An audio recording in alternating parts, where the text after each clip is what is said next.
Bom dia, povo de Deus.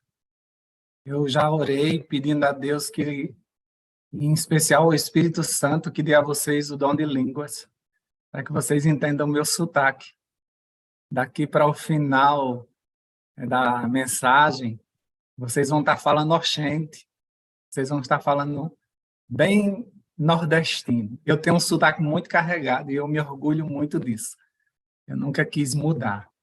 Então, vocês vão ter que se acostumar. E daqui para a metade já da mensagem, vocês vão entender tudo que eu estou falando, porque nordestino tem um palavreado que é só daqui. Mas vocês vão ter essa interpretação. Vai aparecer uma legenda do Senhor aqui embaixo. Mas antes de começar, deixa eu te perguntar, está tudo bem ou está tudo ótimo?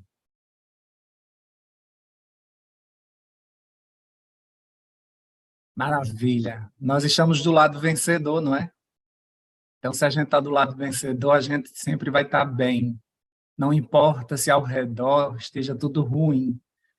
Jesus conseguia dormir num barquinho no meio de uma tempestade. E eu sempre peço a ele essa paz de conseguir dormir no meio da tempestade. E ele tem feito isso. E eu louvo a ele por isso, porque ele tem cuidado do seu povo. Talvez você esteja passando por uma fase ruim da vida, mas eu vou te dizer uma coisa. Poderia ser pior. Mas como você está debaixo das asas do Altíssimo, o que chega para você é pouquíssimo. Porque ele filtra muita coisa e ele te protege de muitas outras que você não suportaria. Então tá tudo ótimo. Temos um Deus que cuida de nós. Eu vou estudar com vocês Ezequiel 37, da forma como eu sei estudar. Jeremias me ensinou, Jeremias, no capítulo 15, no verso 16, diz que assim que ele achou a palavra do Senhor, ele comeu. E é assim que eu gosto de estudar a palavra de Deus. Comendo, bem devagarzinho, para que ela me encha, para que ela me nutra. E como agora nós estamos tomando o café da manhã espiritual, essa será a melhor refeição que teremos, para aguentarmos todo um dia. Então, abra a tua Bíblia em Ezequiel, capítulo 37.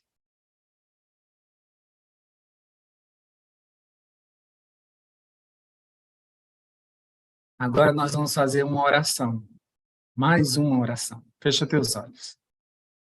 Deus querido, nós te agradecemos porque antes de abrirmos os olhos, antes de colocar o pé no chão, todas as tuas misericórdias foram renovadas.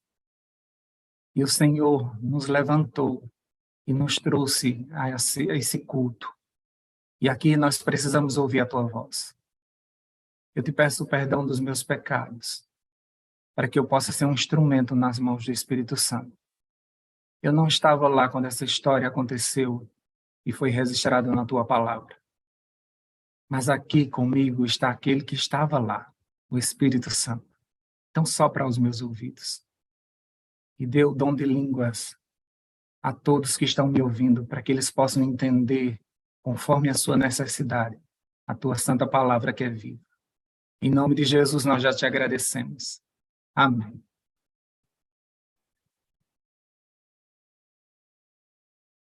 Eu costumo dizer que essa história ela deveria se chamar O Vale de um Povo Seco. Lá no finalzinho, a gente vê que Deus, né?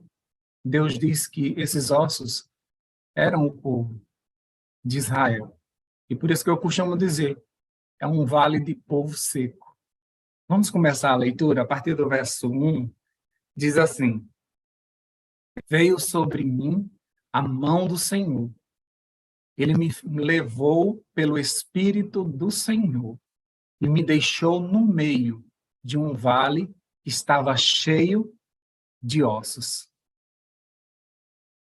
Essa cena de um vale cheio de ossos era comum para o povo de Israel e era comum para o povo daquela época, porque nas guerras, quando se vencia uma nação, eles tiravam os despojos, que eram os objetos de valores, e deixavam os cadáveres sem ser enterrados naquele vale onde tinha acontecido a guerra. Então era comum para eles passarem e verem aqueles ossos. Uma pessoa naquela época que não era enterrada era considerada amaldiçoada por Deus. Então era de propósito que o exército que ganhava deixava todo aquele outro exército morto ali, para que as aves de rapina e os animais comessem daquela carne e ficassem aquele vale cheio de ossos. Era uma cena muito feia e para Ezequiel causava uma certa repulsa. Por quê? Porque Ezequiel, além de israelita, ele era profeta e sacerdote. E ele tinha medo de se contaminar, porque naquela época era costume se dizer que não podia se tocar num cadáver, e muito menos nos ossos, porque o sacerdote se contaminaria. Então aquela cena para ele causava uma certa repulsa. Mas Ezequiel, como a gente viu nesse primeiro verso, ele estava cheio do Espírito. Foi o Espírito que o levou para ali. E o Espírito colocou ele no meio. Não foi nem mostrou de longe, colocou no meio de um vale de ossos secos. Quando eu comecei a estudar sobre o Espírito Santo, sabe o que eu pedi a Deus? Eu queria muito que Deus me colocasse no meio de um povo que estivesse com o mesmo pensamento que eu, que estivesse buscando da mesma forma que eu estava, para que a gente se ajudasse, para que eles falassem a mesma linguagem. Eu até juntei um grupo de pessoas que eu vi que estava com esse mesmo pensamento, porque eu precisava conversar com eles, eu precisava que eles me dessem uma orientação e eu pudesse dar uma orientação e a gente crescer junto. Eu queria muito que Deus tivesse me colocado no meio de um povo fervoroso, cheio do Espírito Santo. Mas essa história de Ezequiel me faz entender que quando eu estou cheio do Espírito Santo, Deus sempre vai me levar para um vale de ossos secos. Talvez você não entenda agora, porque você está envolvido nessa família, nessa igreja, mas eu vou te dizer uma coisa. Sempre que você estiver cheio do Espírito Santo, Deus vai te levar para um meio de um vale de ossos secos. Porque Ele precisa de um Salvador. Porque Ele precisa que você seja luz. Porque Ele precisa que você seja sal, onde você estiver. E é por isso que Deus te levantou no meio dessa família, no meio desse povo, que muitas vezes você até, na hora da agonia, da raiva, você diz, eu acho que eu nasci no meio da família errada. Não. Deus te colocou aí para que você fizesse a diferença, para que você fosse a luz que esse povo precisa. Deus te colocou nesse lugar, não para você reclamar, para você falar mal, porque eu estou nessa igreja, porque eu estou nessa família. Deus te levantou para profetizar. Escuta isso que eu estou te dizendo. Deus te colocou nesse lugar para que você profetizasse. Foi essa a missão que Ele te deu. Vamos ver como se desenrola essa história? Vamos para o verso 2.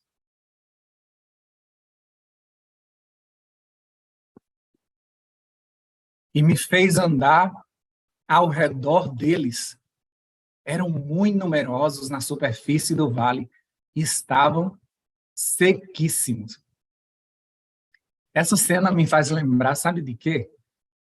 Daquele momento em que o povo de Israel estava rodeando Jericó. Ezequiel agora não está mais no meio do vale. Ele agora começa a passear em volta, ao redor desse vale de ossos, para analisar. Deus queria mostrar a ele toda a situação como realmente estava. E eu consigo imaginar a mesma história lá, quando eles estavam cercando, rodeando Jericó em silêncio. O povo de Israel passeava ao redor daquela muralha toda, e por 7 dias fizeram isso em silêncio. Porque Deus estava mostrando a eles que não existia nenhuma rachadura, não existia nenhum buraco, não tinha como entrar numa muralha que era tão larga que dava para passar carruagens, carros, e era onde a casa de Raabe estava. Então era um muro muito largo. Então cada vez que eles passavam, eles olhavam aquela cena e eles viam, não tem condições. Humanamente é impossível a gente vencer um povo tão seguro como esse. Quando Ezequiel começa a rodear aquele vale, ele vê que os ossos estavam mais do que secos, estavam sequíssimos. Sabe, queridos, Lázaro já estava morto há 4 dias. O coxo e o cego eles eram assim desde o nascimento.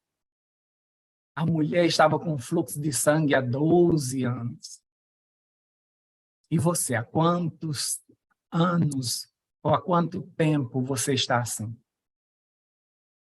Essa história me faz entender que não importa. Não importa. Diante do caos, Deus disse, haja luz. Ele sempre tem solução para tudo. Não importa o tempo, não importa quão grande seja o teu problema, não importa como você é pequeno diante dessa situação. É a palavra de Deus que vai prevalecer. Ellen White diz assim, não é um instrumento humano que deve infundir vida. O Senhor Deus de Israel fará esta parte, avivando a natureza espiritual sem vida e pondo-a em atividade. O fôlego do Senhor dos Exércitos precisa penetrar nos corpos inanimados. No juízo, quando forem revelados todos os segredos, saber-se-á que a voz de Deus falou através do instrumento humano. Lá nós vamos descobrir que foi Deus que falou através de nós, despertando a consciência entorpecida, avivando as faculdades sem vida e levando pecadores ao arrependimento e contrição e ao abandono de pecados. Então se verá claramente que através de instrumentos humanos foi comunicada fé à alma e infundida vida espiritual procedente do céu, a quem estava morto em delitos e pecados, e ele foi avivado espiritualmente.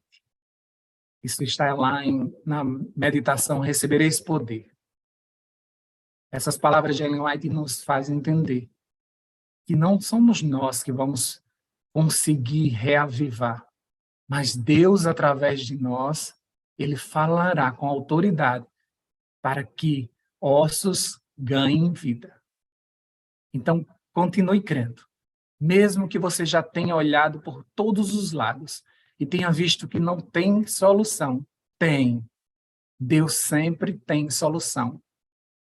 Não importa se tua família está seca, se a tua igreja está seca, nós estamos diante de um Deus que vai derramar um aguaceiro e ele te levantou para ser profeta no meio dessa família, no meio dessa igreja.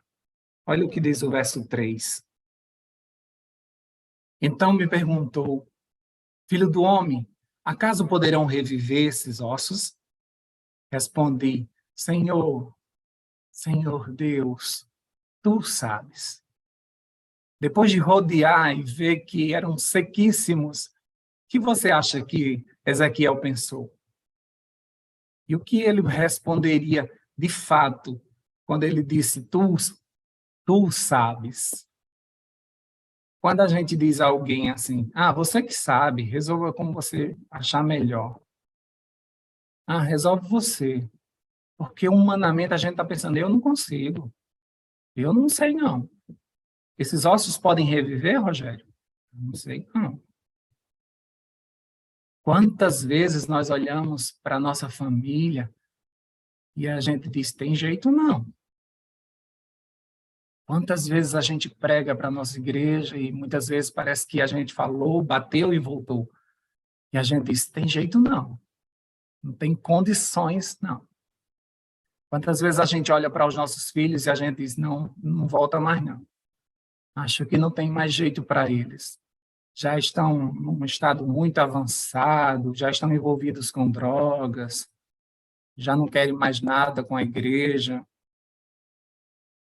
Cuidado, cuidado, pais, cuidado, mãe, cuidado, pai, com o que você fala, com o que você, como você abençoa. Você foi levantado na tua casa como profeta do Senhor. Mãe, você foi levantada como profetisa do Senhor. O Senhor entregou a sua herança a vocês, porque sabiam que vocês davam conta de cuidar dos filhos de Deus. Então, toma cuidado quando você for falar, porque você foi levantado como profeta, não para reclamar, não para dizer que está seco, não para ver a situação e achar que não tem jeito. Você foi levantado para profetizar. E você precisa fazer isso. Você precisa abençoar os teus filhos da tua casa. Você precisa se levantar como um profeta e mostrar que existe solução pelo Deus que você serve. Lembram de Esaú diante de seu pai Isaque? Depois que Jacó veio e pegou as bênçãos e foi embora de forma errada, mas ele levou todas as bênçãos. E quando Esaú chega e o pai conta, mas eu já te abençoei. E aí se descobre todo o plano. E então, Esaú chorando, desesperado, ele diz: pai, você não deixou nenhuma bênção para mim? Você não tem nenhuma bênção para mim? Porque eles sabiam como era importante a bênção do pai, eles sabiam como era importante aquela profecia sobre os filhos, porque de acordo com o que eles profetizavam, o que a gente liga aqui é ligado no céu. E ele, desesperado, diz: você não tem nenhuma bênção para mim? E ele disse: não, eu já dei todas a Jacó. Quando Jacó, já velho e perto de morrer, ele chamou todos os seus filhos e profetizou e disse: Efraim, você vai ser assim, Rubem, você vai ser assim. A palavra de um profeta era muito importante, e de um pai que tinha toda essa autoridade sobre a família era muito importante. Então, toma cuidado, para de murmurar, de reclamar, de amaldiçoar. Ah, meu filho não tem jeito. Ah, se vocês não forem para a igreja, vocês vão para o inferno. Vocês não podem agir dessa forma. Vocês nunca vão dar certo para nada. Vocês são terríveis. O sangue de vocês é ruim. Não sei como você fala, mas eu imagino que muitas vezes, na hora da raiva, você profetiza coisas absurdas. Quantas vezes você abriu a boca para falar da tua igreja, do povo de Deus? É seco, não tem jeito, o povo não quer nada com nada. Deus não te levantou para isso. Deus te levantou para profetizar para a menina dos olhos dele. Por mais defeituosa que a igreja seja, ela ainda é a menina dos olhos de Deus.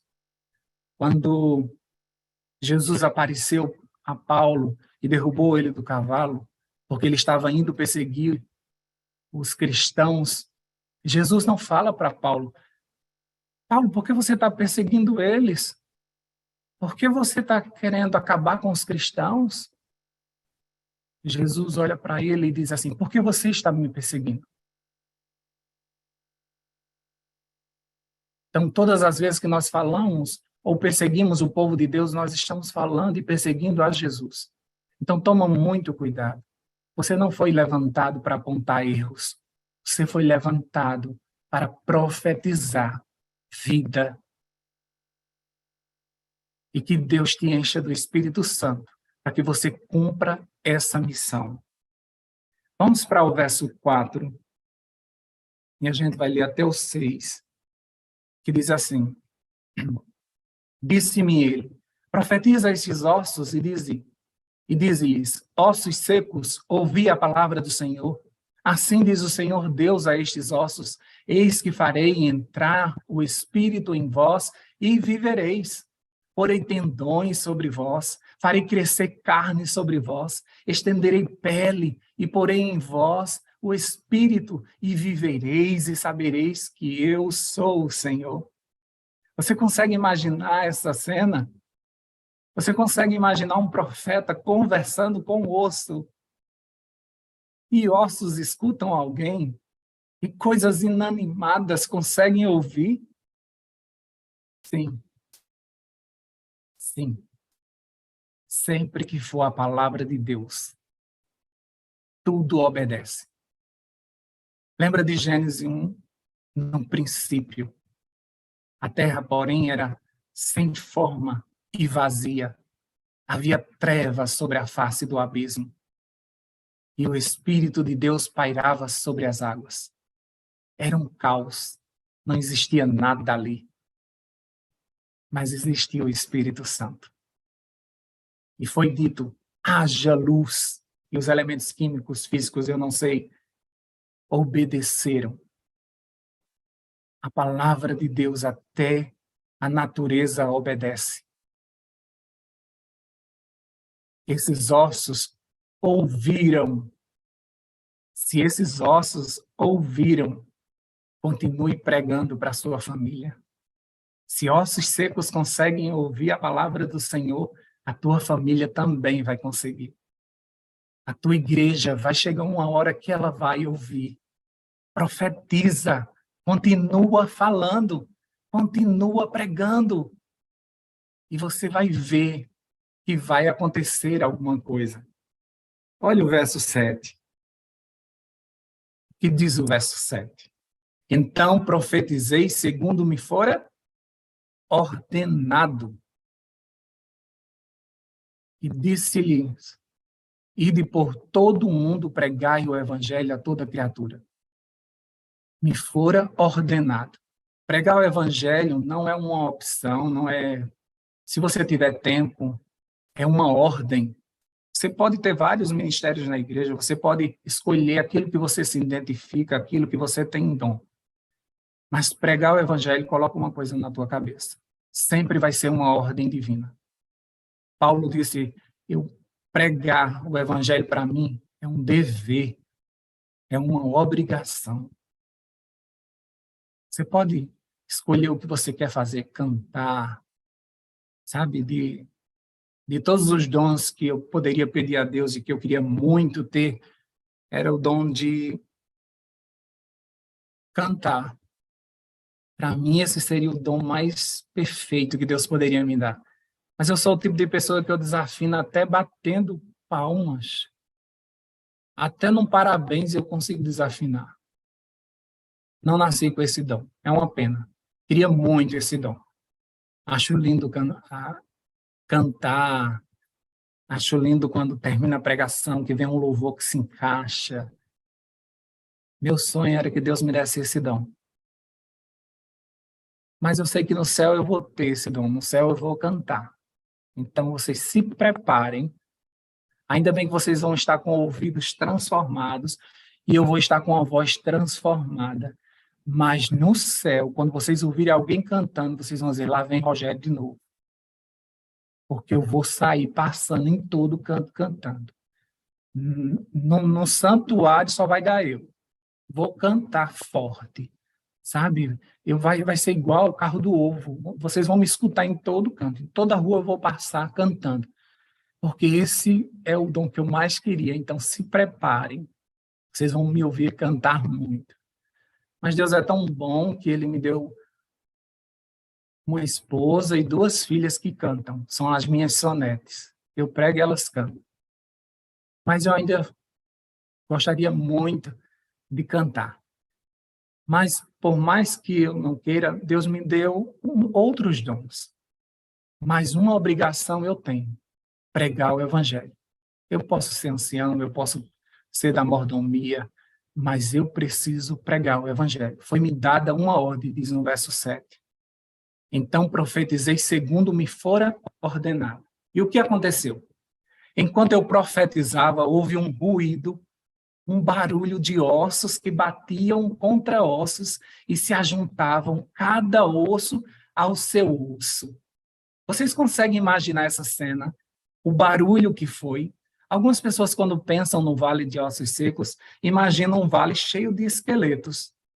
Mas não era assim que acontecia na guerra. Quando aqueles corpos eram abandonados, as aves de rapina e os animais selvagens, eles vinham e comiam daqueles ossos e arrancavam pedaços e saíam correndo com um pedaço na boca. Então, vocês imaginam que cena horrível. Então, não imagine que nesse vale existia um esqueleto pronto, mas existiam pedaços misturados e eles ficavam longe as peças umas das outras. Mas quando foi profetizado, o profeta disse que começou a escutar um ruído, um barulho muito grande. Vocês conseguem imaginar ossos vindo de longe, batendo em ossos? O barulho que era aquilo, a movimentação que era aquilo.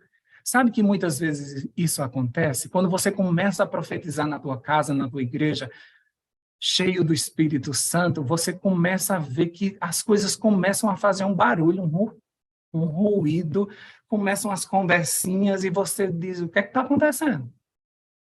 Você já orou pelo teu esposo, por tua esposa, por teus filhos, e você teve a impressão de que parece que eles estavam ficando piores? E você diz, eu vou parar de orar, porque o negócio parece que piorou. Minha casa estava mais em paz antes de eu orar, e agora que eu estou orando, começou eles ficarem piores. Isso é barulho de osso batendo no osso. Isso é ruído. Isso é movimento do Espírito. Existe vida aí. Deus está conseguindo mexer nas estruturas da tua casa. Por isso que parece que vai dar errado. Quando você se levanta com essa pregação do Espírito Santo na tua igreja, começa um ruído, começa um barulho, as pessoas começam a ficar incomodadas. O que está acontecendo? E muitas vezes, nesse momento, sabe o que é que você faz? Você para, você recua. Você diz, não vou mais orar pelo meu marido, ele ficou pior. Não vou orar mais pelo meu filho, agora que eles começaram a sair mesmo. Não vou fazer mais nada. Queridos, é nesse momento que você deveria abrir os olhos espirituais e ver que esse ruído, esse barulho, é osso batendo em osso, é movimento de Deus na tua casa, Deus está trabalhando na tua família, Deus está trabalhando na tua igreja, Deus está fazendo algo maravilhoso e você devia aumentar a tua oração e dizer, Deus, eles já estão sendo incomodados pelo Espírito Santo, isso é maravilhoso. Isso é o teu trabalhar. Então, não cessa, continua trabalhando, continua pregando, continua buscando a presença do Senhor na tua casa. Olha o que diz o verso 8.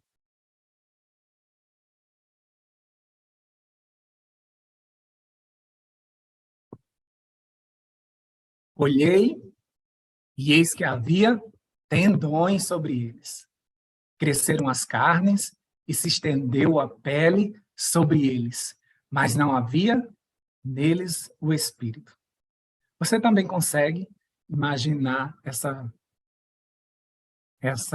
cena, como uma criança sendo formada no útero da mãe? Sempre que eu leio isso, me remete a isso, a formação de um bebê. Ele vai se formando, tendões, carne, pele. Você consegue imaginar nessa cena isso? Eu consigo. Sabe por que isso está acontecendo? Jesus disse a Nicodemos que ele precisava nascer de novo. Senão, ele não entraria no reino. O pai do filho pródigo disse, porque esse meu filho estava morto e reviveu, estava perdido e foi achado. Você e eu precisamos passar por esse nascimento, queridos. Eu preciso ver isso na minha vida, sabe? Chegando os tendões, crescendo a carne, a pele. Eu quero nascer de novo todos os dias e eu peço isso a Deus todos os dias. Eu preciso nascer de novo. E é essa cena que eu vejo. Aquele povo estava nascendo de novo. Porque esqueletos, porque ossos já foram vida um dia. E agora eles estavam nascendo de novo. E agora eles estavam nascendo pela palavra de Deus. Eles estavam nascendo de novo. Assim como eu e você precisamos nascer de novo através do Espírito Santo. Eu acho essa cena poderosa. Mas essa cena também me alerta para algumas coisas. Porque você olha para aquela cena agora e melhorou. Agora não são mais ossos. Agora não é mais um esqueleto. Agora tem corpo formado. Agora o filho começou a visitar a igreja. Agora o marido melhorou em casa. O amigo que você estava dando estudo bíblico aceitou se batizar. Muitas pessoas na igreja agora levantaram a mão, aceitaram Jesus no final da semana de oração. É nesse momento que corre também um perigo. É nesse momento que a gente para de orar. É nesse momento que as pessoas perguntam: e teu filho? Ah, não, já voltou para a igreja. Já está visitando a igreja. E teu marido? A gente estava orando por ele, e agora? Não, ele já melhorou. Já melhorou. Então é nesse momento que a gente muitas vezes para de orar. A gente batiza alguém e a gente diz: pronto, agora está salvo. E a gente abandona aquela pessoa. É nesse momento que a gente para de orar. É nesse momento que ia pegar fogo. E a coisa ia começar. No final de uma semana de oração, quando você tomou uma decisão, ali começou o trabalho. Ali começou a santificação. Quando você se batiza, ali começou uma nova vida. Você não pode batizar alguém, abandonar e achar que ela está ali pronta. Porque no finalzinho desse verso disse o quê? Mas não havia neles o Espírito. Então, mesmo tendo um corpo formado, mesmo ele visitando a igreja, mesmo teu marido melhorando, ainda não há o Espírito. E se não tiver o Espírito, o que se batizou sai da igreja. O marido volta a ser ruim. O filho para de visitar a igreja. Tem que continuar. Essa era a missão do profeta. Não pode parar. Sabe, vocês estão aqui olhando para mim, piscam os olhos de vez em quando, dá uma risadinha. Quem olha assim para vocês, jura que vocês estão vivos. Dá a impressão que está. Mas muitas vezes nós somos zumbis. Nós temos um corpo, nós parecemos que estamos vivos. Mas falta o Espírito. Olha o que Ellen White diz a respeito dessas pessoas que parecem que estão vivas. O Espírito de Deus, com seu poder vivificador, precisa estar em todo ser humano, para que todo músculo e nervo espiritual esteja em atividade. Sem o Espírito Santo, sem o fôlego de Deus, há entorpecimento da consciência e perda de vida espiritual. Muitos que se acham destituídos da vida espiritual têm os seus nomes nos registros da igreja, mas não estão escritos no livro da vida do Cordeiro. Eles podem estar ligados à igreja, mas não estão unidos ao Senhor. Podem ser diligentes na realização de um certo conjunto de deveres e ser considerado como pessoas que vivem, parecem que vivem. Muitos, porém, se encontram entre os que têm nome de que vivem e estão mortos. Apocalipse 3:1 diz isso. Mas esse comentário é de Ellen White, na Meditação Recebereis Poder. Parece que está vivo. Parece. Você vê muitas pessoas na igreja trabalhando de um lado para o outro, correndo de um lado para o outro, fazendo muitas atividades. Parece que está vivo. Você vê muitas pessoas, você vê filhos teus indo para a igreja e você pensa que eles estão vivos. Meus filhos nunca deixaram de vir para a igreja. O filho pródigo, o pai pensava também dessa forma, que ele estava bem e ele estava triste por dentro. Toda a minha família sempre vai à igreja. Você se contenta com isso. Mas você sabe se realmente eles estão vivos? Quantas e quantas vezes você está morto, você coloca uma Bíblia debaixo do braço e vai para a igreja? Morto. Quantas vezes você vai lá para frente e cantar? Morto. Quantas vezes as pessoas te elogiam o teu louvor, a tua pregação, mas você sabe que dentro de você está morto. Não tem espírito. 1 João 5,12 diz, aquele que tem o filho tem vida. Aquele que não tem o filho de Deus não tem vida. Tem muitas pessoas que conhecem a Jesus, mas não têm Jesus.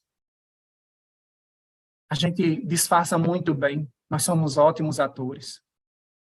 Nós conseguimos até rir quando o nosso coração chora. A gente precisa não somente receber carne, tendões, estar de pé, ir à igreja. A gente precisa do Espírito Santo. Nesse momento, o profeta agora não está mais no meio de um vale de ossos secos, e ele poderia parar agora de orar. Mas Deus manda ele continuar pregando. Ó, verso 9. Verso 9. 9 e 10 diz assim, então ele me disse, profetiza ao Espírito, profetiza ao Filho do Homem, e diz-lhes, assim diz o Senhor Deus, vem dos quatro ventos, ó Espírito, e assopra sobre estes mortos para que vivam.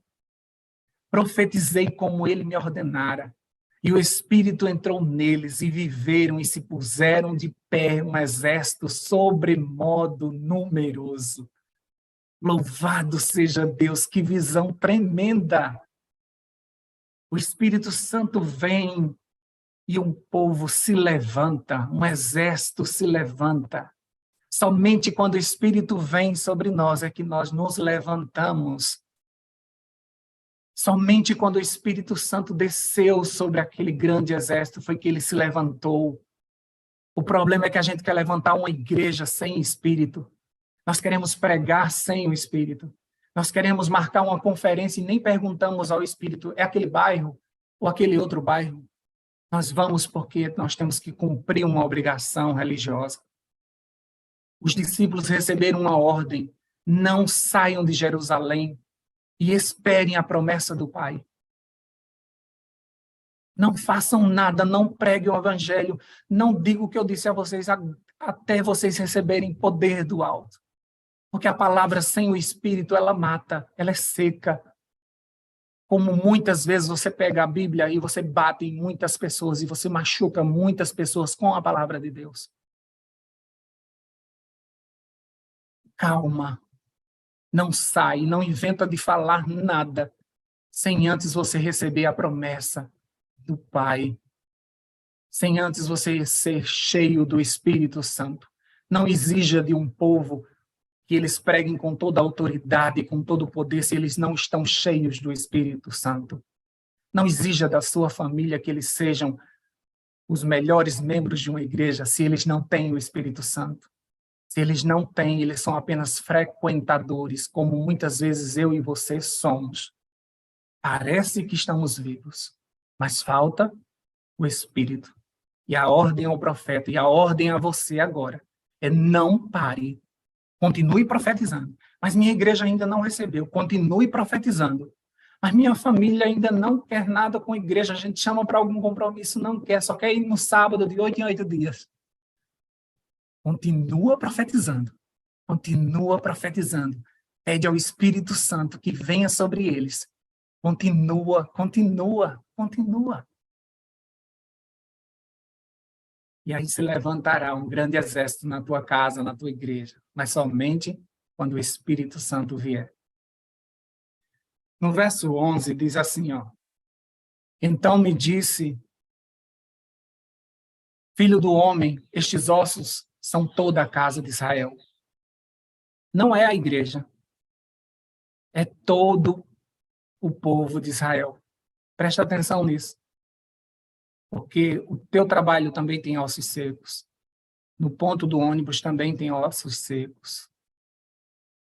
Na tua casa tem ossos secos, na igreja tem ossos secos. Ele diz que esses ossos secos são todo o povo de Israel. Eis que dizem, os nossos ossos se secaram e pereceu a nossa esperança. Estamos de todo exterminados.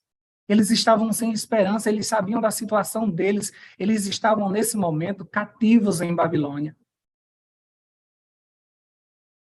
Eles sabiam onde tinham errado, eles sabiam da idolatria que eles tinham feito, eles estavam sem esperança, eles estavam se sentindo exterminados. Essa condição também é vital para uma transformação. Quantas e quantas vezes eu recebo alguns moderados dizendo: Rogério, estou sem forças, estou sem esperança, não tenho vontade de ler a Bíblia, não tenho vontade de orar, tenho pecado constantemente, tenho feito isso e tenho feito aquilo.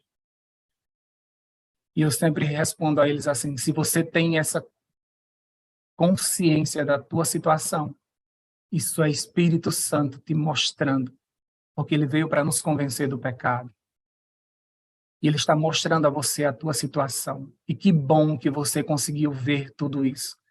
Pior, são zumbis, pessoas que não têm espírito e se portam como se estivessem e acham que são poderosos, que são cheios da palavra, que por serem adventistas estão salvos, só porque frequentam uma igreja. Quando nós nos sentimos dessa forma, nós somos comparados à última fase da igreja na Terra. Laodiceia é a 7ª situação da igreja, não existe uma 8ª.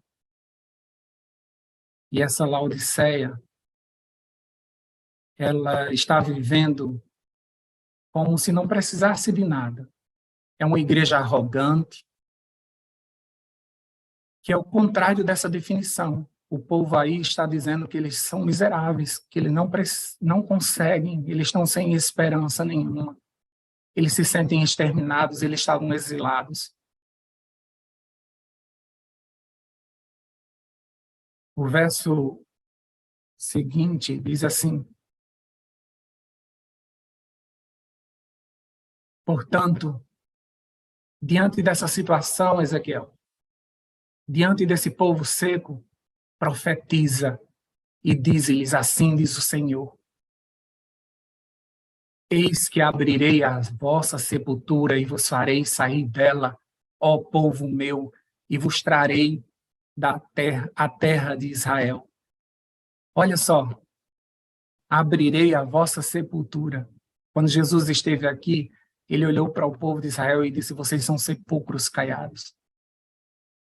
Por fora, perfeitos, pintadinhos, lindas casinhas, não são sepulcros, vocês já foram em cemitério, sabe? Cada um tenta fazer um mais lindo do que o outro, mas por dentro não tem vida, são ossos secos apenas. Mas mesmo assim, Ezequiel, mesmo diante dessa situação, profetiza. Amigo, mesmo diante dessa situação, mesmo você vivendo os teus piores dias, profetiza, continua profetizando, continua pregando, porque Deus vai abrir essa sepultura em nome de Jesus e fará você sair dela. Vocês saberão que eu sou o Senhor quando eu abrir as vossas sepulturas e vos fizer sair dela, ó povo meu. Porém em vós o meu espírito e vivereis, e vos estabelecerei na vossa própria terra. Então sabereis que eu sou o Senhor. Disse isto e fiz, diz o Senhor. Queridos, eu sonho com esse dia. E eu tenho certeza absoluta que eu não vou viver para sempre no meio de um vale de ossos. Eu não vou. Porque essa profecia era para o povo de Israel daquela época e é para nós ainda hoje. Vai vir o Espírito Santo na sua plenitude e vai trazer vida a ossos secos. Eu tenho esperança. Eu não sei se nessa história você se identifica nesse momento da tua vida com o profeta ou com o osso. Talvez eu esteja falando para um profeta. Deus te levantou nesse momento, no meio de uma casa de ossos secos, no meio de uma igreja de ossos secos. E te deu essa responsabilidade de ser luz naquele ambiente, de transformar todas as situações, de conseguir olhar pelos olhos da fé que tem vida ali. Eu não sei se Deus te deu essa missão de sair pelo mundo falando como um profeta, ou se nesse momento você está vivendo como um osso, se achando seco. Sabe, há quantos meses ou anos você está nessa sala?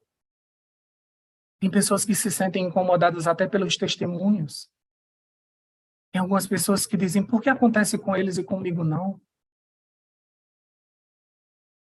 Porque por mais que eu busque, eu não consigo. Eu não tenho forças. Parece que eu sou ainda a mesma pessoa. Quando o pastor Wagner me pergunta, você tem algum testemunho? Eu não tenho. Eu conheço um monte de pessoas assim. Algumas pessoas dizem assim, eu queria ser tanto como a Kelly, que mesmo com um câncer tem um sorriso lindo e fala de Deus de uma forma tão poderosa. Sabe, queridos, tem dias que a Kelly não aguenta levantar da cama. Eu queria tanto ser como os moderadores, eles não param, eles trabalham o tempo todo. Vocês não sabem que a gente chora escondido, que a gente chora em grupo, que nós estamos sendo provados. Nós estamos passando por uma modificação. Tem uma moderadora que está com a filha num câncer absurdo. E você pode dizer assim, não está acontecendo nada. Por que o Espírito não cura? Porque ele está trabalhando ainda em ossos secos, como eu e você. E as coisas estão vindo no processo correto. Deus é Deus de ordem. Ainda vai chegar tendões, depois chega carne, depois chega pele. Estamos sendo transformados. Você acha que é fácil pegar uma igreja e de repente transformar? Você acha que é fácil pegar a tua família e de repente ela se transformar na família perfeita da propaganda da margarina? Você acha que é fácil?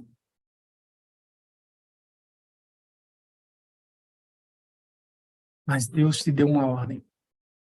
Profetiza. Porque a minha palavra é poderosa para trazer vida. Sabe o que acontece, queridos? É porque muitas vezes a gente não está usando da palavra de Deus. O tempo todo ele pede ao profeta, profetiza a palavra do Senhor. Ele não diz, profeta, fala, acorda eles, tenta dizer a eles que eles são ossos secos, que eles precisam do Espírito Santo. Briga com eles, grita com eles. Deus está dizendo, continua, profetiza a palavra do Senhor. Muitas vezes a nossa família está fugindo da igreja porque você não está profetizando para eles a palavra do Senhor. Você está falando as tuas palavras. Você está condenando eles o tempo todo. Você está machucando eles o tempo todo. Muitos de nós usam o púlpito para machucar. Procuram no espírito de profecia os textos mais duros para tentar dar uma surra na igreja. E a única coisa que Deus pede ao profeta, profetiza a palavra do Senhor. Que essa palavra, ela é a espada de dois gumes. Ela entra e ela é capaz de fazer uma divisão dentro de nós no mais íntimo. Só a palavra de Deus pode trazer vida. E é essa palavra que você foge dela, que muitas vezes você não consulta, não estuda, não busca. Você quer Espírito Santo para quê? Se você não estuda a palavra de Deus, se você não está em oração, para ficar cheio do Espírito Santo, para resolver os teus problemas financeiros, para resolver os teus problemas conjugais, amorosos, não sei. Deus queria dar o Espírito Santo para que um exército se levantasse para proclamar a última mensagem para a gente ir para casa. Toda a profecia está se cumprindo, a parte de Deus está sendo feita. O Espírito Santo está à disposição. E eu e você não estamos fazendo a nossa parte, a nossa única parte. Ide por todo mundo, pregai o Evangelho. A única parte que depende do ser humano a gente não está fazendo. Sabe, todos os cultos, todos os dias de culto, eu estou numa igreja diferente pregando o evangelho. E isso não é fácil para mim. Eu sou uma pessoa muito tímida. Mas todas as vezes que alguém me chama para pregar, lá no meu quarto de guerra eu tenho uma cadeira que eu coloco para o Espírito Santo. Eu olho para a cadeira e digo assim: estão te chamando para pregar. Você vai? Ele diz: eu vou. E eu digo à pessoa: pode colocar meu nome aí. E mesmo com toda a minha timidez, eu vou. Porque eu preciso profetizar. Porque eu quero ir para casa. Eu não quero viver num vale de ossos secos. Eu preciso muito voltar para casa. Eu sempre digo a Deus: eu não queria criar minhas filhas aqui nessa terra. Eu tenho medo de quem elas vão conhecer, quem serão os maridos delas. Eu queria muito criar minhas filhas no céu. E é por isso que eu não meço esforço e eu vou de igreja em igreja pregando o evangelho. Eu queria ir para casa. Eu tenho muita vontade de ir para casa. Sabe, às vezes, conversando com Deus, Deus diz: é porque você está passando por uma situação difícil. Eu corto a fala de Deus e eu digo: não, eu quero ir para casa. Ele: mas se melhorar, não quero, eu quero ir para casa. Mas se é a tua família, não, eu quero ir para casa. Essa tem sido minha oração todos os dias. Eu quero ir para casa. E essa oração já faz muito tempo que eu a faço. Eu já estou com 47 anos. E Deus ainda não respondeu essa minha oração. Mas eu ainda canso os ouvidos dele dizendo: eu quero ir para casa. Mas se vier a cura para tal, eu quero ir para casa.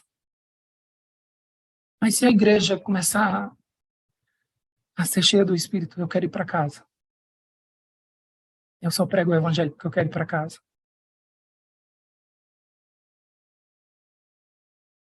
Eu preciso que vocês me ajudem. Uma vez Elias se sentiu sozinho, muito pequeno, para uma situação tão grande. Mas não era Elias. Era o Espírito Santo através de Elias. Deus disse: eu tenho 7.000 igual a você, mas eu escolhi você. Vai descer fogo do céu através de você. Tem muita gente na tua família, mas Deus levantou você. Tem muita gente na igreja, né? Você olha e tem pessoas que sabem até pregar melhor do que você. Mas Deus chamou você. Deus te levantou no meio de um vale de ossos. Deus está contando com você. Então profetiza em nome de Jesus. Deus te abençoe e dê uma semana de vitórias. E que você escute na tua casa um ruído, um barulho de ossos. E você perceba: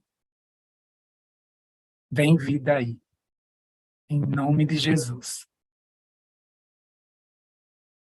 Pastor querido, o que é que eu faço? Amém, Eu amigo, oro. amém. Daqui a pouquinho a gente conversa. Nós vamos colocar um hino especial agora, rapaz, que enquanto a gente ouvia você aí, só esse hino veio na nossa cabeça. Nós vamos meditar nesse hino enquanto oramos, e aí depois a gente volta para conversar um pouquinho, você ora e a gente bate um papinho.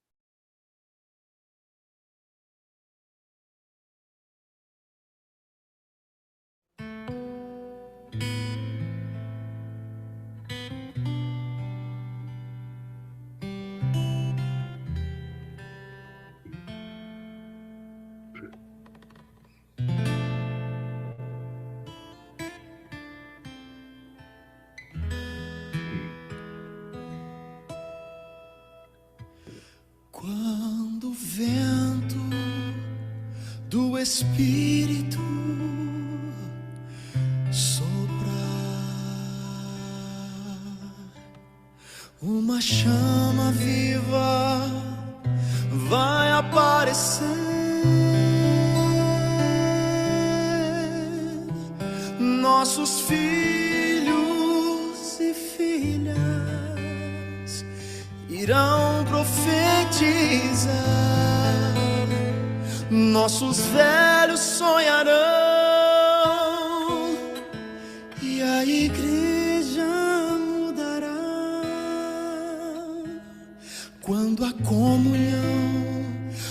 a arma principal.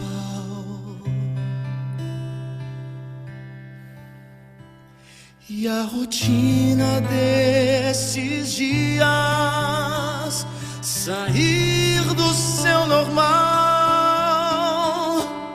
descerá sobre nós o fogo do Espírito.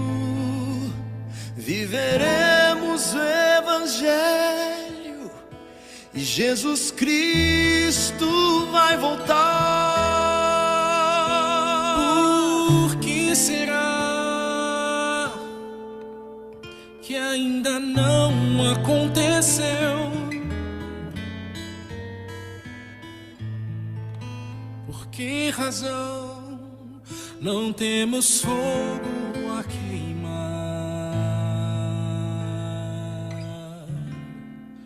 Pecados escondidos, uma fé adormecida, mandamentos que insistimos em quebrar.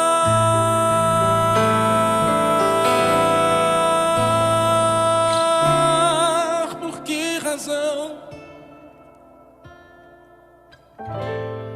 Por que será?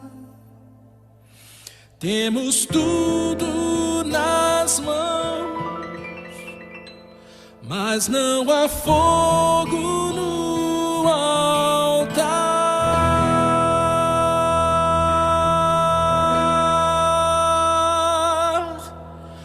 Mas quando o vento do Espírito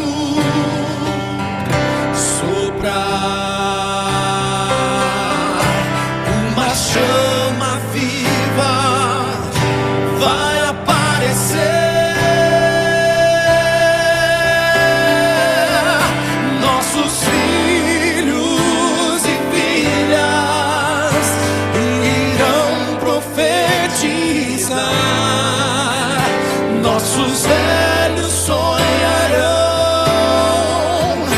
e a igreja mudará quando a comunhão for a arma principal. E a rotina desses dias, sair do seu normal, descerá sobre nós o fogo do Espírito. Viveremos o Evangelho e Jesus Cristo vai voltar. Viveremos o Evangelho e Jesus Cristo vai voltar.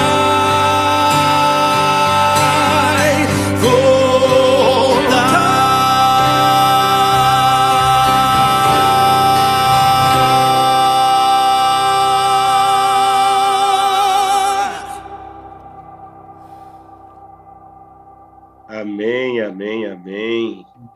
Que bênção. Amigo Amém. Rogério, ora para a gente. Depois eu quero só bater um papinho rápido contigo, tá bom? Mas ora para a gente. Vamos orar. Deus querido, esse mesmo profeta Ezequiel disse no capítulo anterior, falando da parte de Deus, ele abre a boca e diz: dar-vos-ei um coração novo, e porei dentro de vós espírito novo. Tirarei de vós o coração de pedra, e vos darei coração de carne. Porei dentro de vós o meu espírito, e farei que andeis nos meus estatutos, guardeis os meus juízos e os observeis. Deus querido, precisamos urgente desse transplante. E essa cirurgia só pode ser feita pelo médico dos médicos. Tira de nós esse coração de pedra. Coloca em nós um coração de carne, um coração vivo, cheio do Espírito Santo. Eu sei que existem pessoas aqui que estão se sentindo secas, que já tentaram várias vezes sair dessa situação. Mas hoje foi nos dito, através do Teu Espírito Santo, que essa obra é divina. E talvez até hoje você tenha tentado com suas forças. Mas é hora de tentar dessa vez com o Espírito Santo. Venha sobre nós, Espírito, e nos dê vida. Desperta o Teu povo. Levanta-nos como um grande exército numeroso para pregarmos essa última mensagem ao mundo, para podermos voltar para casa. Estamos bem pertinho de casa. Nos ajude, nos dê força para aguentarmos. Não permita que nenhuma situação tire o nosso foco. Por mais que a gente veja problemas ao nosso redor, que a gente continue profetizando,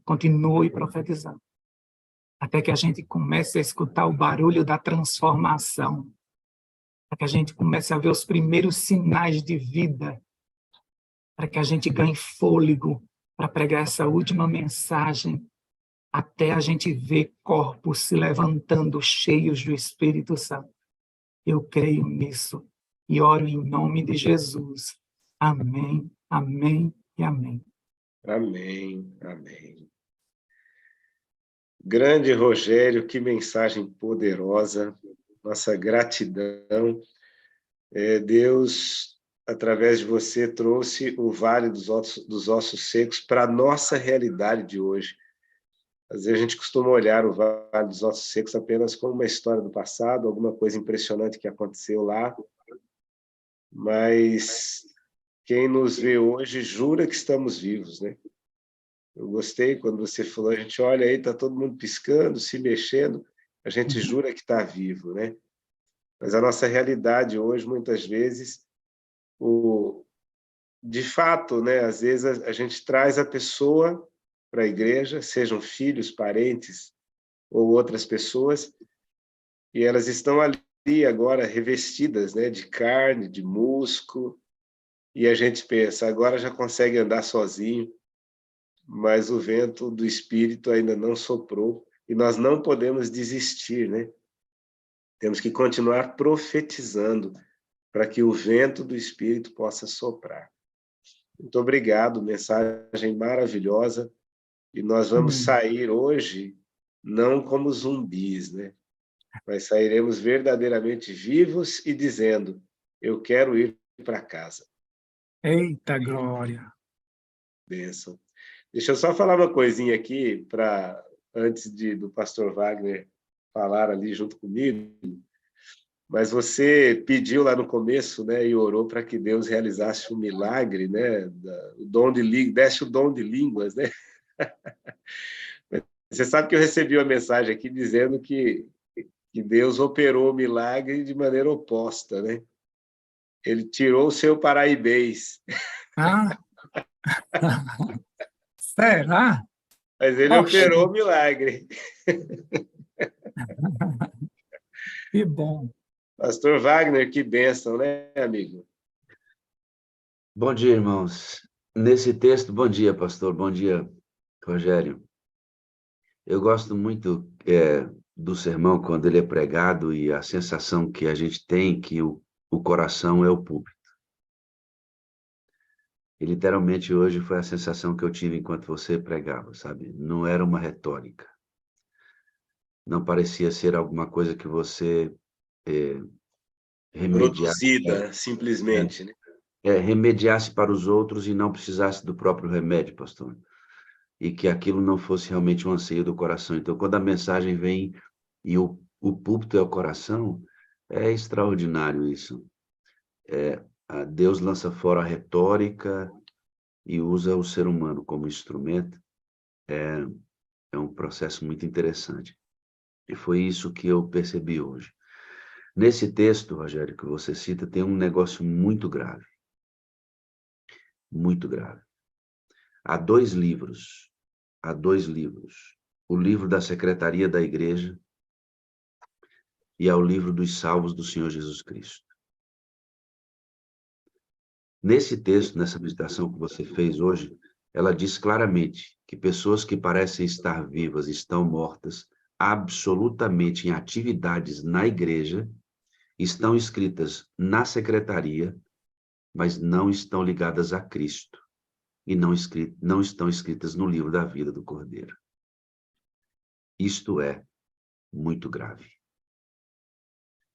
Pastor Esmeralda, eu não consigo mais. Ontem eu fiz um treinamento com minha igreja e disse, eu quero que vocês deem estudo bíblico, eu quero que vocês visitem, eu quero que tragam os filhos, eu quero o Clube Desbravador, Aventureiro, Ministério da Mulher, Ministério da Mulher, eles precisam estar vivos. Meu maior interesse hoje é se as ovelhas que eu cuido e eu mesmo, nós estejamos vivos, pastor, porque eu posso, mediante uma retórica, recursos artificiais da neurolinguística, seja do que for, a gente pode levar a nossa igreja a um tipo de atividade morta, em que as pessoas não estão indo para o céu, mas estão produzindo o que eu preciso. Pastor, isso é muito grave.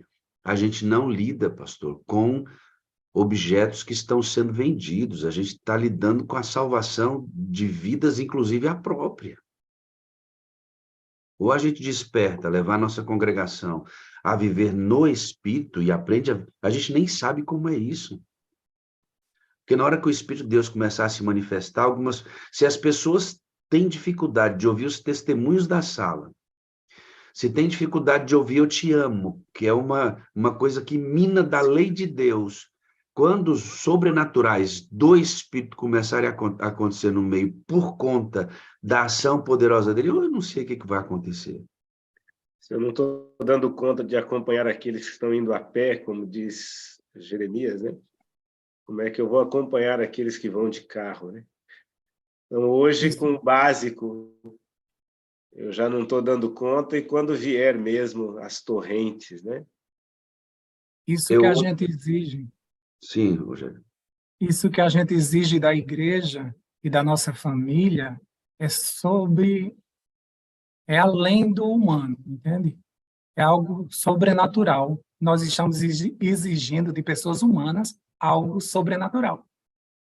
A gente está querendo que eles tragam os filhos, que eles tragam visitas, que eles participem de todo o movimento. Isso é sobrenatural. Você está exigindo além das forças deles. Eles só conseguem isso através do Espírito. E você está fazendo com que a carne produza uma coisa que ela não consegue. Só famílias cheias do Espírito Santo conseguem ir para a igreja. É um contrassenso, Rogério. É subir uma íngreme montanha com motor 1000. Isso. Vai fundir, irmão. Ele vai estourar, ele não aguenta. Por isso que você toda hora encontra um jovem saindo da igreja, toda hora você encontra um jovem com dificuldade com a sexualidade, toda hora um casal estoura lá em cima, toda hora tem um monte de coisa na igreja acontecendo, porque é motor 1000 subindo montanha. Não dá mais, irmãos. E aí você vai num dos trechos que você fala extraordinário. E se a igreja, não, eu quero ir para casa. E se não, eu quero ir para casa. E se a cura, não, eu quero ir para casa. A gente tem que identificar esse aspecto da doença. A gente fica atacando os sintomas. Sintomas, não. A gente tem que ir para onde a doença é gerada, que é pela falta do Espírito Santo. Eu terminei o treinamento de ontem, pastor, com uma oração de John Wesley. John Wesley foi um grande pregador. Ele diz assim: Senhor, dá-me 100 homens que não temam outra coisa senão o pecado, que não amem outra coisa senão a Deus, e eu abalarei o mundo. Não importa se eles são pastores ou leigos, com eles eu devastarei o reino de Satanás e edificarei o reino de Deus na terra. Amém. Que bênção, né? É isso. Tecnicamente, pessoas do mundo fariam muito melhor do que nós o que nós fazemos. Tecnicamente. Pastor, assim, eu vou dizer uma coisa e eu não imagino que isso seja retirado do contexto. Não, eu vou dizer, está no livro, nos livros que a gente lê e pesquisa, né? Dito de outra forma. Mas hoje, bons administradores de grandes empresas, CEOs do mundo secular, de empresas seculares, Grandes coaches que têm a capacidade de trabalhar com a mente humana podem produzir a mesma coisa ou melhor do que nós com o que fazemos com a igreja hoje. Sem dúvida. Eu não tenho dúvida disso, pastor. Eu não tenho dúvida. Não tenho dúvida. O pastor Gondim me mandou uma frase, a gente conversando sobre esse aspecto, pastor. E eu quero tomar a liberdade de ler aqui com vocês. Nesse sermão que ele pregou aqui para nós essa semana, que foi uma bênção, ele me mandou um texto de Ellen White, que ela diz assim: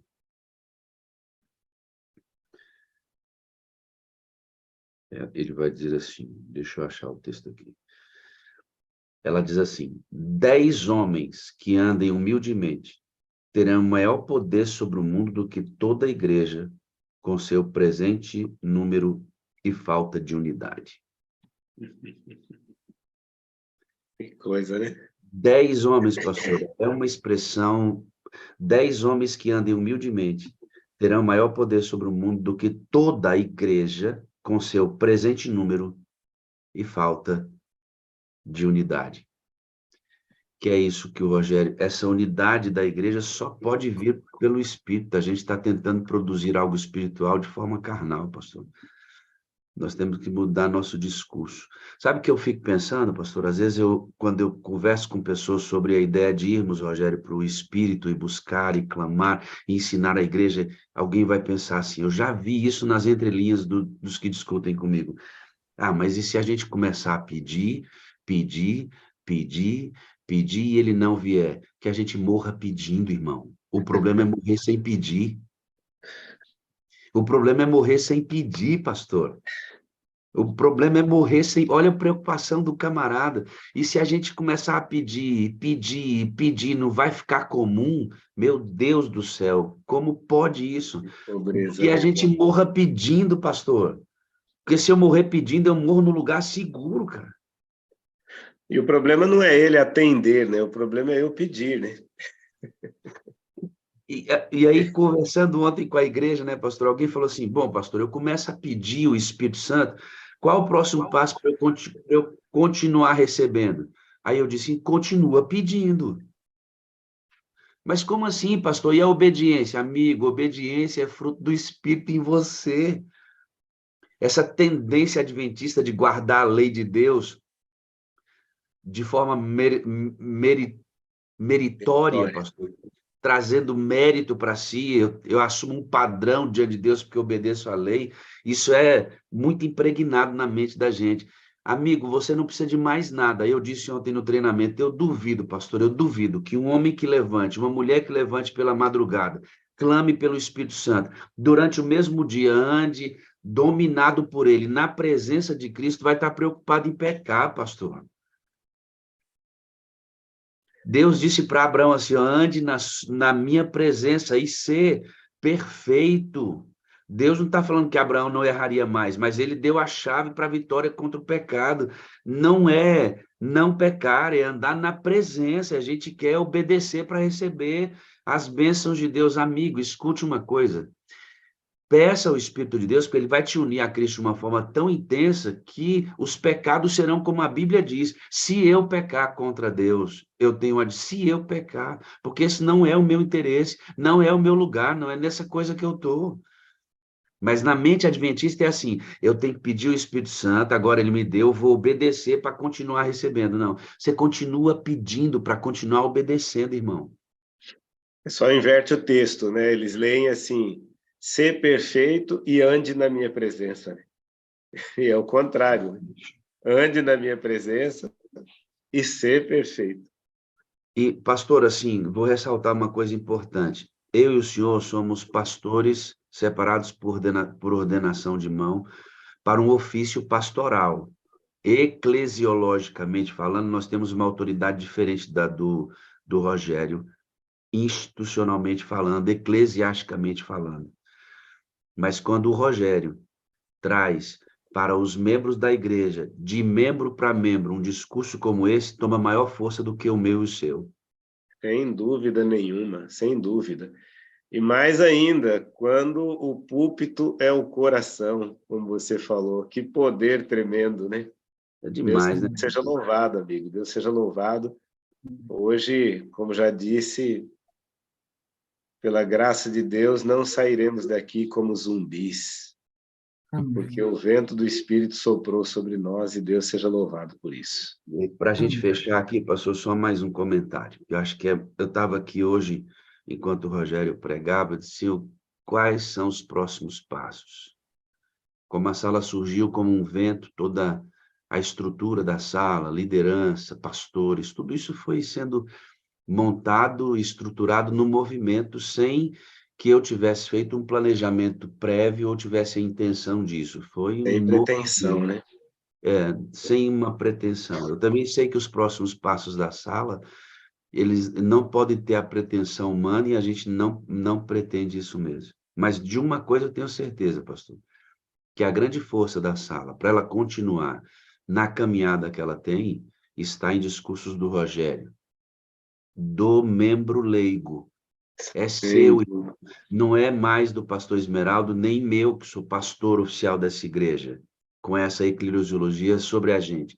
Não é o nosso discurso mais forte. O mais forte é o discurso seu, irmão. Você que é ancião da igreja, líder de departamento, membro de uma igreja local, não importa a idade, é o seu discurso entre os iguais, eclesiologicamente falando, é que o poder vem, é da massa, é do povo, sempre foi assim.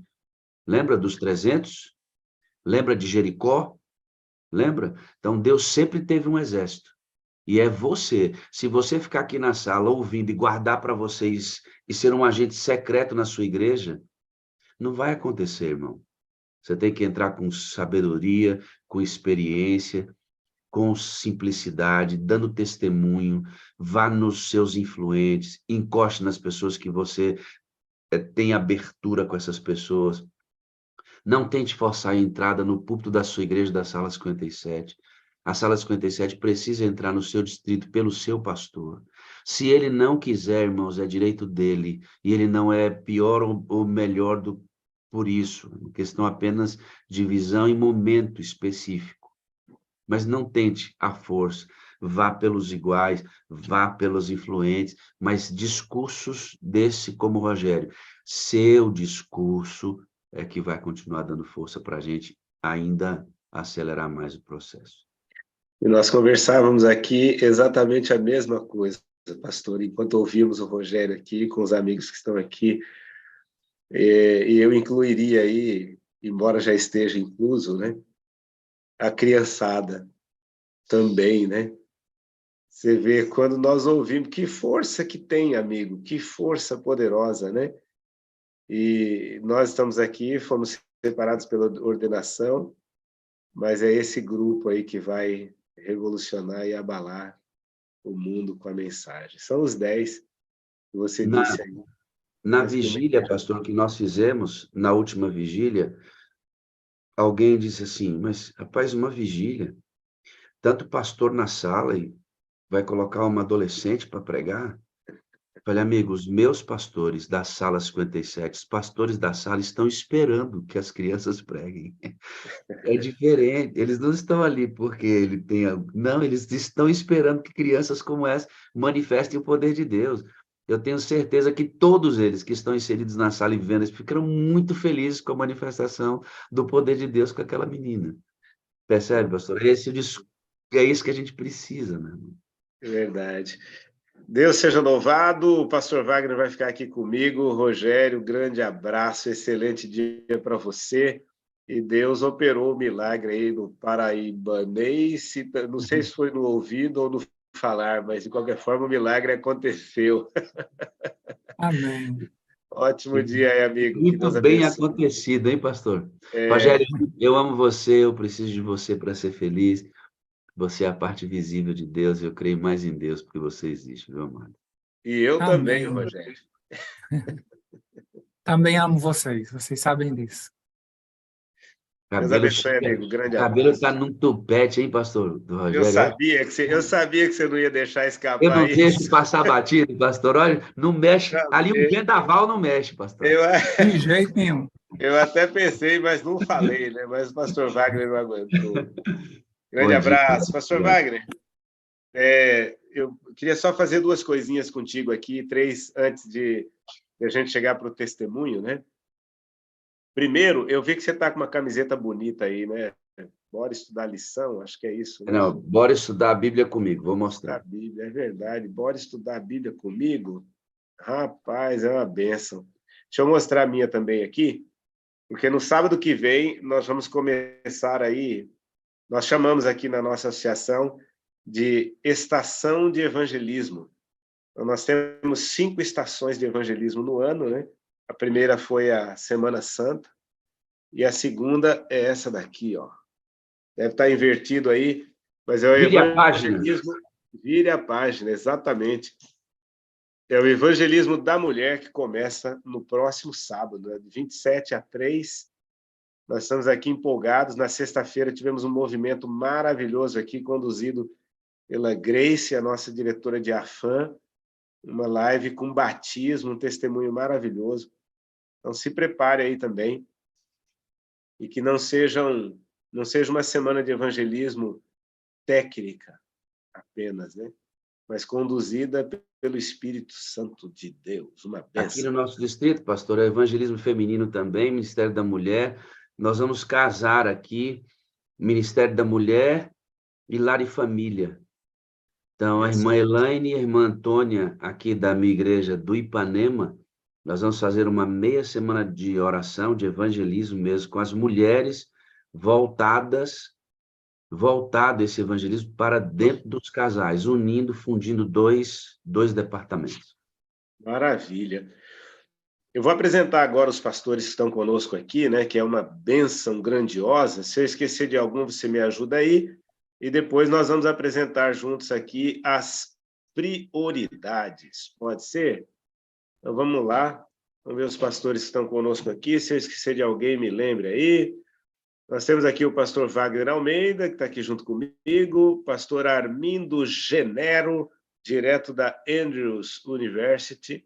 Nós temos o pastor Delmar Fonseca, pastor Eliabe Neves, pastor Gilberto Ludogério, pastor Ivair Calazans, pastor Gilson Almeida, nós temos o pastor Jairo Souza, meu amigo pastor Joel Carvalho, pastor José Alves, pastor José Carlos, lá da Paulistana.